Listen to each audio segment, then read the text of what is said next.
সৃষ্টিকর্তা আমাদের আশেপাশে আছে, এই বিষয় নিয়ে আলোচনা করতেছিলাম, কিন্তু সেই সৃষ্টিকর্তাকে আমরা সবাই দেখতে পারি না। ওই ভিডিওটা আমার ওই মেমোরি শর্ট থাকার কারণে অফ হয়ে গেছিলো, বাকিটা আমি এখন আলোচনা করতেছি, আমার সাথে থাকবেন আশা রাখি।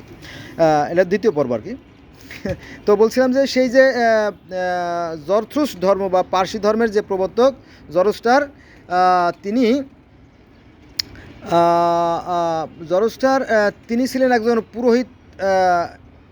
তিনি ধ্যান সাধনা করতেছিলেন ত্রিমোহনায়, একটা নদীর ত্রিমোহনায় বসে ধ্যান সাধনা করতেছিলেন।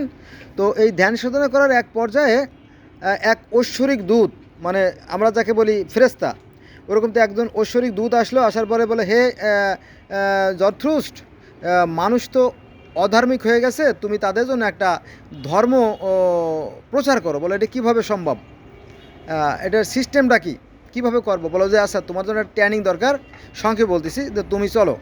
তখন তাকে কি করা হয়, সেই স্বর্গদূত অর্থাৎ আর্কঅ্যাঞ্জেল, তার একটা ভিন্ন নাম আছে, আমি বলতে পারতেছি না এই মুহূর্তে, তো তাকে স্বর্গে নিয়ে যায়। এই জরথ্রুসকে স্বর্গে নিয়ে, অর্থাৎ মিরাজে নিয়ে যায়। তারা বলে বিরাজ, আর আমরা মুসলমানরা বলি মিরাজ।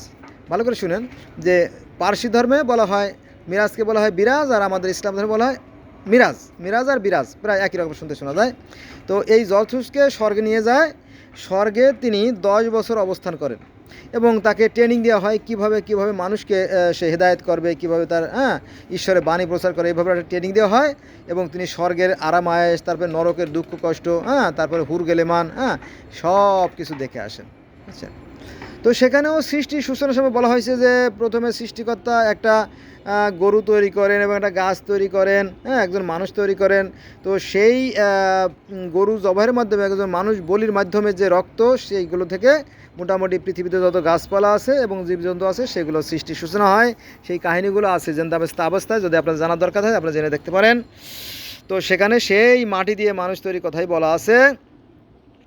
তারপরে মানুষ দিয়ে মানুষ তৈরি করা হলো।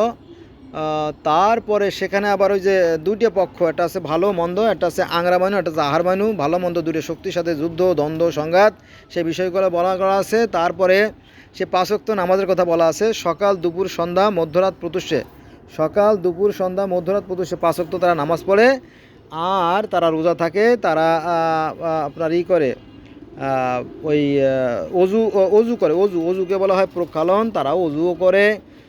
তারপরে সেখানে জান্নাত জাহান্নাম আছে, ভালো কাজ করলে জান্নাত আর মন্দ কাজ করলে জাহান্নাম, সেটাও আছে। তারপরে সেখানে কিয়ামত আছে, কিয়ামত মানে আপনার ওই বিচারের দিন। তো সেই কিয়ামতের দিন যে পুল সিরাত পার হয়ে স্বর্গে যেতে হবে, সেই কাহিনীও বলা আছে। সেখানে বলা হয়েছে সেই পুল সিরাতকে বলা হয়েছে সিম্বত সাঁকো। এই সিম্বত শাখার সম্বন্ধে দুইটা কথা বলি। যেমন আমাদের ইসলামে বলা হয় আপনার কী জানি, ইসলাম ধর্মে বলা হলো পুল সিরাতের পথ, ইহুদি ধর্মে পুল সিরাতের পথ, খ্রিস্টান ধর্মে পুল সিরাতের পথ বলা হয়। 3টে ধর্ম মূলত মিল আছে এক।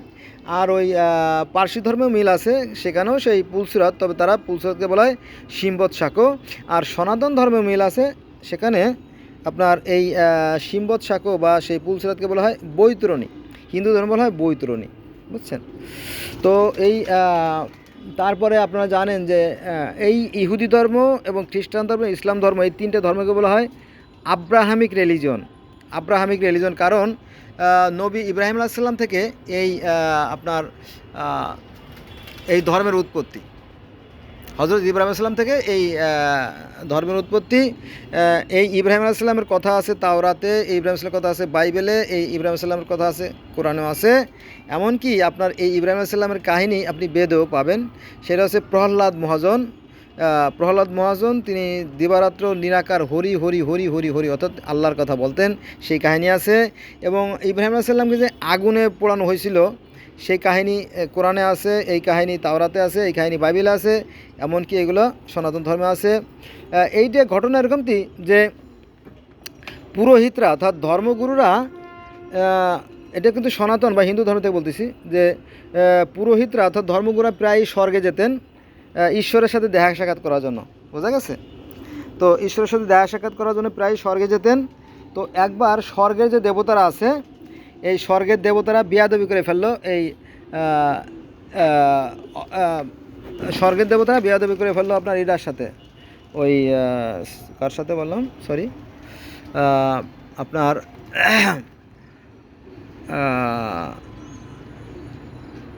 ওই পুরোহিতদের সাথে স্বর্গের যে দ্বার রক্ষক জয় বিজয় তারা একটু বিয়াদবি করে ফেললো, এই তোমরা রাখো বসো এরমতি। তো ভালো কথা, তারা তুচ্ছ তাচ্ছিল্য করলো। তো এক পর্যায়ে যখন ভগবান ডাকলেন, কই ওরা কই, মনুষ্যকুল কোথায়? পরে মনুষ্যরা যখন ভিতরে গেলে, তুই কেমন আছো? যে ভালো আছি হুজুর। পৃথিবীর খবর কি? পৃথিবী সবই ভালো, তবে পৃথিবীতে ডায়রিয়া দেখাতেছে। তাই নাকি? তোমরা কি ভালো পানি খাও না? এরকম তো আর কি, হয়তো এরকম কোনো কিছু হয়তো আল্লাহর সাথে বা সৃষ্টিকর্তার সাথে হয়তো সেই পুরোহিতরা ধর্মগুরু হয়তো কথাবার্তা বলছে হয়তো। পৃথিবীর খবরাখবর নিচ্ছে যে আমি তো ভীষণ ব্যস্ত, গোটা বিশ্ব ব্রহ্মাণ্ড আমি চালাতে হয়, আমি এতই ব্যস্ত যে তোমাদের মধ্যে পৃথিবীতে আমার জীবনে কোনোদিন যাওয়া হবে কিনা সন্দেহ। না এরম না? হ্যাঁ, ব্যাপারটা এমনি। কারণ লক্ষ লক্ষ ব্রহ্মাণ্ড, আমাদের এই মিল্কি ওয়ে গ্যালাক্সিতে প্রায় 40,000 কোটি নক্ষত্র আছে, তাই না? তো এত নক্ষত্র ঘোরা তো সৃষ্টিকর্তার কাজ না, তাই না? উনি চাকর বাকর রাখছেন, অর্থাৎ ফেরেশতা বা দেবতা বা অবতার রাখছেন, তাই না? তারা এইগুলো কাজগুলো করে। তো বলো যে হুজুর ভালোই ছিল, সবই সমস্যা নাই, কিন্তু আপনার এই যে দ্বার রক্ষক এরা বেয়াদবি করছে। কিন্তু তাই নাকি? হ্যাঁ। তখন ডাক দিয়েছে, এই জয় বিজয় কোথায় তোমরা, এদিকে আসো। পরে আসে, যে হুজুর আমার ডাকছেন? বলে হ্যাঁ রাখছি। তোমরা কি এই মনুষ্যদের সাথে বেয়াদবি করছো? বলো যে বেয়াদবি একটু হয়ে গেছে, কারণ ওনাদেরকে আমরা অনেক সময় দাঁড়া করায় রাখছিলাম। না না না না, এটা ভারী অন্যায়, কারণ পৃথিবীটা খুবই বিপদসংকুল জায়গা, পৃথিবীটা অনেক কঠিন জায়গা। তোমরা তো জানো না যে পৃথিবীটা কত কঠিন, তবে তোমাদের একটা ট্রেনিং দরকার, সেই জন্য আমি তোমাদেরকে পৃথিবীতে পাঠাবো। বলে যথা আজ্ঞা। তখন এই যে স্বর্গের যে দ্বাররক্ষক জয় বিজয়, তাদেরকে পৃথিবীতে পাঠানো হয় মনুষ্যকুলে, মানুষ রূপে পাঠানো হয়, অবতার থেকে দেবতা থেকে তাদেরকে মনুষ্যকুলে পাঠানো হয়। তখন তারা পৃথিবীতে আসে। কিন্তু পৃথিবীতে আসলে কি হবে? কিন্তু ওই যে কয়লা ধুলে ময়লা জানা স্বভাব সহজে বাদলায় না। তারা তো জানে যে ব্রহ্মার কাছে কী বর আছে, বিষ্ণুর কাছে কী বর আছে, শিবের কাছে কী বর আছে, সেইগুলো তারা জানতো। তখন তারা কী করলো? তাদের কাছ থেকে বর আনলো যে আমরা জানি অমরত্ব লাভ করি, আমরা জানি মারা না যায়, আমরা জানি ধ্বংস না হয়ে যায়, এরকম কিছু একটা বিশেষ স্পেশাল পাওয়ার দেন। বলো ঠিক আছে, তোমাদের দিলাম, তোমরা পরিচিত মানুষ, মানুষ তো না দেবতা আর কি, তো তোমরা তো পরিচিত, ঠিক আছে তোমাদেরকে আমরা দিলাম। তো তাদের কিছু স্পেশাল ক্ষমতা দিল। তো ওই ক্ষমতা বলে ওরা আবার পৃথিবীতে অত্যাচার করা শুরু করলো, এই জয় বিজয়। আর এই পৃথিবীতে জয় বিজয়ের নাম হলো হিরণ্যক্ষ আর হিরণ্যকশিপু। ভালো কথা। তো এক পর্যায়ে ওরা যেহেতু অনেক পাওয়ারফুল, তখন পৃথিবীতে ওরা তাণ্ডব শুরু করলো। তারা হয়ে গেল অসুর, ছিল দেবতা, হয়ে গেল অসুর। ওই যে কয়লা ধুলে ময়লা জানা, যে খারাপ স্বভাব তাদের স্বর্গেও ছিল, পৃথিবীতে আসার পরেও ওই খারাপ স্বভাবটা এখনও রয়ে গেছে। বুঝছেন? এই হলো বিষয়। তো যাক, তো এক পর্যায়ে চরিত্র তো বদলায় না, তো এদেরকে তো আবার সাইজ করতে হবে, সংশোধন করতে হবে। তখন ঈশ্বর কী করলেন? এই হিরণ্যকশিপুদের ঘরেই জন্ম দিল প্রহ্লাদ মহাজনের। এই প্রহ্লাদ মহাজন দিবারাত্রি নিরাকার সেই সৃষ্টিকর্তা আল্লাহর কথা বলতো। ওই ভাষায় বলা হয় হরি। হরি শব্দের অর্থ হচ্ছে নিরাকার এবং অশরীরী সত্তা বা আল্লাহ। এটা হয়তো অনেকে জানে না, কারণ এক দেশের গালি আর এক দেশের বলি, তো এলে সমস্যা হলো এখানে। তো যাই হোক, এক পর্যায়ে এই প্রহ্লাদকে শিক্ষা দিতে গেছে একরকম, সে শেখে আর এক রকম। পরে পিতার সাথে দ্বন্দ্ব, আপনারা জানেন তো, তাই না? আজরের সাথে তার ছেলে ইব্রাহিমের যে সংঘাত হয়েছিল, এই ছেলে তার মূর্তি ভাঙছিল। তো এই একই কাহিনী, মূর্তি ভেঙে ফেলে তারপরে সবাইকে বলে তোমরা নিরাকার সৃষ্টিকর্তাকে স্মরণ করো, কিন্তু কেউ শুনতে রাজি না। সবাই তার পিতার কাছে নালিশ করে। তখন বলে দূর, অমন ছেলে আমার দরকার নেই, অমন ছেলে আমি একদিনে 2 সাইডে জন্ম দিতে পারি, ওরে মেরে ফেলা। বুঝছেন? তো মারার জন্য প্রথমে তাকে পাহাড়ে নিয়ে যাওয়া হয়, পাহাড় থেকে ধাক্কা দিয়ে ফেলে দেওয়া হয়, কিন্তু সে মরে না। তারপরে তাকে সাপ দিয়ে দংশন করা হয়, কিন্তু সাপের বিষক্রিয়া তার শরীরে কোনো কাজে আসে না। তারপরে তাকে হাতি দিয়ে পালানো হয়, কিন্তু হাতি তাকে চ্যাপ্টা করতে পারে না, হাতি কোনো কাজেই আসে না। কি মুশকিল, কি মুশকিল! তখন তাকে তলোয়ার দিয়ে কুপাতে চায়, তলোয়ারে সে কাটে না। তাকে তার বুকে পাথর বেঁধে পানিতে ডুবাই দিতে চায়, কিন্তু পানিতে সে ডোবে না, শোলার মতো ভেসে থাকে। কি একটা মুশকিল হয়ে গেল না? তখন এই হিরণ্যকশিপুর তত্ত্বাবধানে, অর্থাৎ তার নেতৃত্বে একদল ওই যে সভাসদ নিয়ে বসে যায় আপনার সংসদে, যে একে হত্যা করার কী উপায় থাকতে পারে। তো এদের মধ্য থেকে একজন পরামর্শ দেয় যে হুজুর, একটা পথ এখনও বাকি আছে, সেটা কি, ওকে আগুনে পোড়াইতে হবে, আগুন কাউকে রক্ষা দেয় না, ব্রহ্মা আগুন। তখন বলে গুড আইডিয়া, তখন বলো যে চলা সাজাও, গীত ঢালো, এই সব আয়োজন করা হলো। যাই হোক, এক পর্যায়ে বিশাল অগ্নিকুণ্ড তৈরি করা হলো এবং সেই অগ্নিকুণ্ডে এই প্রহ্লাদ মহাজনকে ফেলে দেওয়া হলো, কিন্তু সেই প্রহ্লাদ সেই আগুনে পড়লো না। এই কাহিনী আপনারা পাবেন বলি, এই কাহিনীটা আছে আপনার ঈশ্বরের 10 অবতার। ঈশ্বরের 10 অবতারে কখনো কখনো আসছে নৃসিংহ অবতার, কোথাও আসছে এই প্রহ্লাদ মহাজন, কোথাও আসছে হিরণ্যকশিপু আসছে, এইভাবে আপনারা পেয়ে যাবেন, এই কাহিনী সেখানে আছে যদি আপনারা দেখেন। তো এই কাহিনীর সাথে আবার আমাদের ইসলাম ধর্মে যে প্রহ্লাদ মহাজনের কাহিনী মিলে যায়। তো তারপরে কি হলো, এই হিরণ্যকশিপুর নির্দেশে যখন এই অগ্নিকুণ্ড তৈরি করা হলো, তার মধ্যে যখন এই প্রহ্লাদকে যখন ফেলে দেওয়া হলো, তখন সেই আগুনে পড়ে না। তো এই আগুনে ফেলে দেওয়ার আগে সেই আগুনের প্রচণ্ড লেলিহাম শিখা, কেউ তার সামনে যেতে পারে না, ভয়ঙ্কর আগুন। কি করা যায় তখন, ওই যে গাছ একটা পুঁইতে আর একটা গাছ আড়াআড়ি করে যে চড়ক গাছ তৈরি করে, চড়ক পূজা হিন্দুরা করে থাকে। আর আমরা তো এগুলো পূজা করি না, আমরা ওই ইব্রাহিম নবীর সাথে নবীর নামে আমরা দোয়া করি এবং আল্লাহর কাছে প্রার্থনা করি, এই আলে বিষয়। তো এই নিরাকার আল্লাহর কথা কে বলতো, এই প্রহ্লাদ মহাজন বলতো আর ইব্রাহিম নবী বলতো আর কি। এই বিষয়গুলো এক ধর্মের মানুষ আর এক ধর্মের মানুষ জানতে দেয় না, তাহলে ব্যবসায় ভাটা পড়তে পারে। হ্যাঁ, কিন্তু এই ইব্রাহিমের কাহিনী সনাতন ধর্মে আছে, ইহুদ ধর্মে আছে, খ্রিস্টান ধর্মে আছে, ইসলাম ধর্মে আছে। আর কোনো ধর্মে আছে কিনা আমি জানি না, যদি ভবিষ্যতে জানি আপনাদের জানাবো আর কি। তো যাই হোক, তারপরে আগুনে এই প্রহ্লাদ পড়ল না। তখন তার পিতা জিজ্ঞেস করলো, কিরে তোর ভগবান কোথায় থাকে? বলো, তিনি তো সর্বোচ্চ বিরাজমান। তখনও কিন্তু পিতার রাগ কমে নাই, বলো যে আমার এই যে সিংহাসন এখানে কি আছে? কয় হ্যাঁ পিতাজি আছে। তখন রাগে ওই যে আপনার সিংহাসনে লাথি মারে, আর সিংহাসনের মধ্যে থেকে ওই যে নরসিংহ বের হয়ে এসে তারপরে তাকে সেই, এটা ছিল না ছিল সন্ধ্যা না ছিল রাত, এমন সময় আপনার করে ওই তার কলিজা চিরে এই হিরণ্যকশিপুকে হত্যা করা হয়। এরকম তো কাহিনী আছে, লম্বা কাহিনী। তারপরে সত্য ন্যায়ের ভিত্তিতে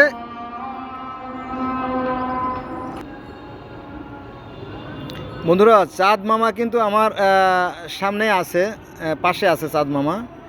সরি, কই গেল? এই যে চাঁদ মামা আমার সামনে আছে। যেটা বলছিলাম যে এই প্রহ্লাদ মহাজন, এই প্রহ্লাদ মহাজন এর সাথে তার পিতার যে দ্বন্দ্ব হলো, এরপরে বলো যে ঈশ্বর কোথায় থাকে? বলো তিনি সর্বোচ্চ বিরাজমান।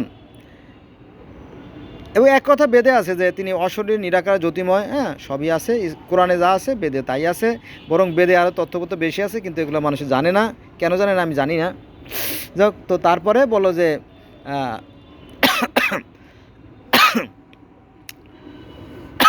আমার এই স্পর্কের মধ্যে আছে? হ্যাঁ আছে। তখন লাথি মারলে সেখান থেকে সেই নরসিংহ বের হয়ে হিরণ্যকশিপুকে হত্যা করে। পরে সত্যের দিন প্রতিষ্ঠা হয়। আর একটা কথা বলে রাখি ভিডিও অফ হওয়ার আগে, যে এই যে মহাপ্লাবন হয়েছিল, সেই প্লাবনের কাহিনীও কিন্তু আছে। ঈশ্বরের 10 অবতারের 1 নম্বর, মানে 10 নম্বরে আছে কল্কি অবতারের কাহিনী, আর 1 নম্বরে আছে আপনার ওই যে ঈশের কাহিনী, সে মৎস্য অবতার বা সেই সত্যবত রাজার কাহিনী। সেখানে সেই পৃথিবীতে মহাপ্লাবন হয়েছিল, সেই কাহিনী আছে। তো এই মহাপ্লাবনের কাহিনী আমরা দেখতে পারি, গিলগামেশের মহাকাব্য মহাপ্লাবনের কাহিনী আছে, আবার সনাতন ধর্ম কাহিনী আছে, আবার ইসলাম ধর্ম সেই মহাপ্লাবনের কাহিনী আছে, নুহুর কাহিনী, ইহুদ ধর্ম আছে, খ্রিস্টান ধর্ম আছে। এই বন্যার কাহিনী কবে কখন ঘটছিল পৃথিবীতে, সেটা একমাত্র আল্লাহ পাক ছাড়া বলতে পারে না। তবে আল্লাহ পাক আমাদের আশেপাশে আছেন, তবে তিনি শক্তিরূপে আছেন। হ্যাঁ, তাকে চর্মচক্ষু দ্বারা দেখা সম্ভব না, একথা কোরআনের কথা। তবে যারা জ্ঞানী তারা তাদের জ্ঞান দ্বারা সেই সৃষ্টিকর্তার উপস্থিতি টের পাতে পারে, কারণ তিনি আমার ভিতরে আছেন, আমি বাইরে আছি, আমি তার হাতের খেলনা মাত্র। তিনি আমাকে সৃষ্টি করছেন, আমি যদি ভালো খেলনা হই তাহলে তিনি আমাদের সেই খেলনাকে রাখবেন, আর যদি আমি বাজে খেলনা হই তোকে আমাকে ছুঁড়ে ফেলে দেবেন ওই নর্দমায় বা ডাস্টবিনে অথবা অন্য কোথাও। বোঝা গেছে বিষয়? তো আসুন আমরা ভালো কাজ করি। আর আপনারা জানেন যে তাওরাতে যা আছে, তাওরাতে না, ওই যে যারা ধর্ম বিষয়ে বিশেষজ্ঞ তারা বলতেছে যে এই পার্সি ধর্মে যা আছে, অর্থাৎ জেন্দাবেস্তা আবেস্তায় যা আছে, ওই সমস্ত কাহিনী সময়ের পরিবর্তনের সাথে আসছে। তাওরাতে তারপরে আসছে বাইবেলে, তারপরে আসছে কোরআনে। ঘটনা কিন্তু অমূলক নয়, কারণ তাওরাতে যে 25 জন নবীর কথা বলা আছে ওই কাহিনী কিন্তু বাইবেলে আছে, আর বাইবেল যা আছে এই কোরআনে তাই আছে, সেই 25 জন নবীর কথা আছে। কিন্তু আমার মনে হয় ধর্মগুলো মূলত সৃষ্টি হয়েছে মানুষের সাথে মানুষের হিংসা বিদ্বেষী ঘৃণা থাকে, কিন্তু মূল যে ধর্ম সেটা মূলত এক এবং অভিন্ন, সে ব্যাপারে কোনো সন্দেহ নাই। যদি আপনি দেখতেন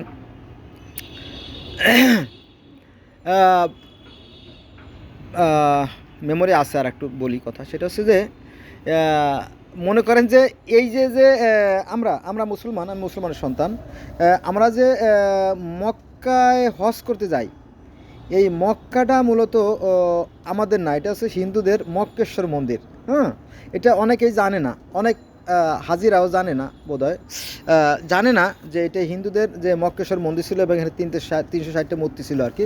এটা তাদের জায়গা, এবং এই যে মাথা চাষা এই নিয়মটা হিন্দুদের ছিল।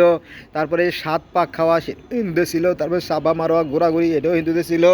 তারপরে যে পশু বলি অর্থাৎ এই যে কুরবানি এটাও আগে ছিল। সব আগের নিয়মকানুন সামান্য পরিবর্তন করা হয়েছে, যে মূর্তিগুলো সরাইয়ে শুধুমাত্র আমরা নামাজ পড়ি।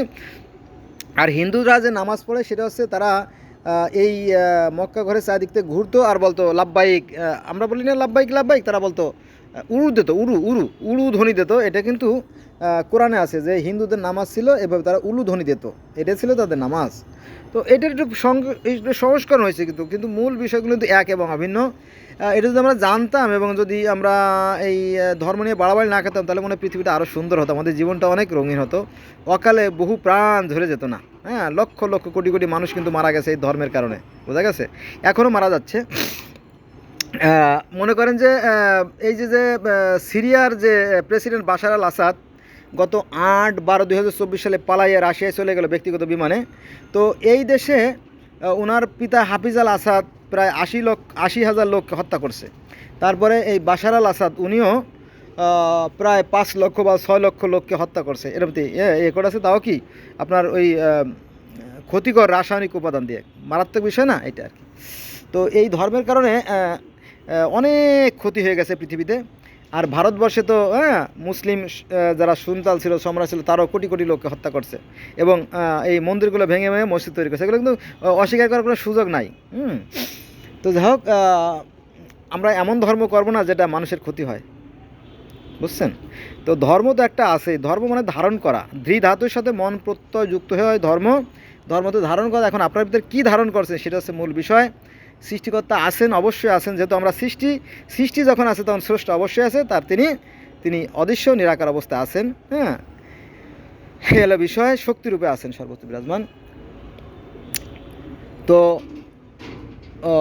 যেটা বলছিলাম মক্কা ঘরের কথা, এটা হিন্দুদের ছিল, পরে এটা মুসলমানদের হয়েছে, তারপরে মসজিদ ছিল না, মসজিদ হয়েছে। আর এই যে জেরুজালেমটা মূলত ওই যে সুলাইমানের সংসদ ভবন ছিল। এই সুলাইমান বা সোলোমন, বাচ্চা সোলোমন, এটা তো ইহুদিদের নবী, খ্রিস্টানদের নবী, বুঝছেন, এই আর কি। তো আমার ভিডিও যারা দেখছেন তাদেরকে অনুরোধ করবো, please let's go from today we shall never call for the religion. আজ থেকে আমরা ধর্ম নিয়ে বাড়াবাড়ি করবো না। ধর্ম একটাই, সত্য, সুন্দর, কল্যাণ আর আদর্শের পথটাই মূলত ধর্ম, আর বাকি সব অধর্ম, বোঝা গেছে? এটা আর কি। আপনি ভালো কাজ করলে এর প্রতিদান নিশ্চয়ই ভালো হবে, আর যদি মন্দ কাজ করেন নিঃসন্দেহে এর প্রতিদান মন্দ হবে। এটাই ধর্মের কথা। পৃথিবীতে 4300 ধর্ম আমরা পাই, প্রত্যেকটা ধর্মই কিন্তু একজন সৃষ্টিকর্তায় মানে, আর তিনি অদৃশ্য নিরাকারী, ঠিক আছে? এই যে আকার দেয়, আসলে এটা আকার না দিলে কিন্তু অনুষ্ঠান হয় না। যেমন আমাদের ইসলাম ধর্মেও তো আছে, তাই না, যে আমরা ওই যে কাবায় গিয়ে কালো পাথরে চুম্বন করি, তাই না? এটা কি শিরকের মধ্যে পড়ে না? এটা কিন্তু এক ধরনের শিরকের মধ্যে পড়ে যদি আপনি চিন্তা করেন, তাই না? কারণ পাথরের কোনো ক্ষমতা নাই, গাছের কোনো ক্ষমতা নেই, তার পাথরকে আসলে শয়তান, আসলে কিন্তু শয়তান না, ঠিক আছে? জাস্ট মানুষ একটা অনুষ্ঠান করে, আর এটা একটা সম্মেলন কেন্দ্র এই হিসেবে এটা করে আর কি। তো পূজা না করলে কোনো অনুষ্ঠান হয় না। আর একটা বিশেষ কথা বলি, সেটা হচ্ছে যে দেখেন, যে সৃষ্টিকর্তা যখন এই মানব সৃষ্টি করেন এবং মানব সৃষ্টি উদ্বোধন করেন, সেই একটা উদ্বোধনী অনুষ্ঠান হয়েছিল। এই অনুষ্ঠানের কথা সব ধর্মে আছে, পৃথিবীর সমস্ত ধর্মে আছে, যে একটা অনুষ্ঠান তিনি করছিলেন, যেখানে অন্য অন্য দেবতারা উপস্থিত ছিল। এরকম ঘটনা আমরা জানতে পারি।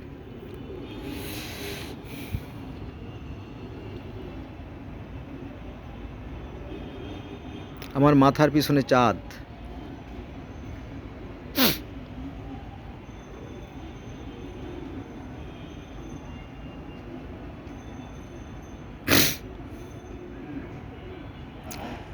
তো সবই আছে, মানে একটা ধর্মের সাথে একটা ধর্মের মৌলিক সাদৃশ্য আছে, কিন্তু ওই ধর্মকে বাণিজ্যিকীকরণের কারণে এই যে বিষয়গুলো এগুলো আমরা আসলে বুঝতে পারি না, আমাদেরকে বুঝতে দেওয়া হয় না। কেন দেওয়া হয় না এটা আমার বোধগম্য না আর কি।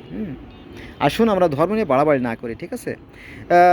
ধর্ম, পৃথিবীর প্রত্যেকটা মানুষের ধর্ম কিন্তু এক এবং অভিন্ন। আর তা হলো যে পৃথিবীর প্রত্যেকটা মানুষ সুখে হাসে, দুঃখে কাঁদে, শীতে কাঁপে, প্রত্যেকের আবেগ অনুভূতি এক এবং অভিন্ন। হ্যাঁ, সে ব্যাপারে কোনো সন্দেহ নাই।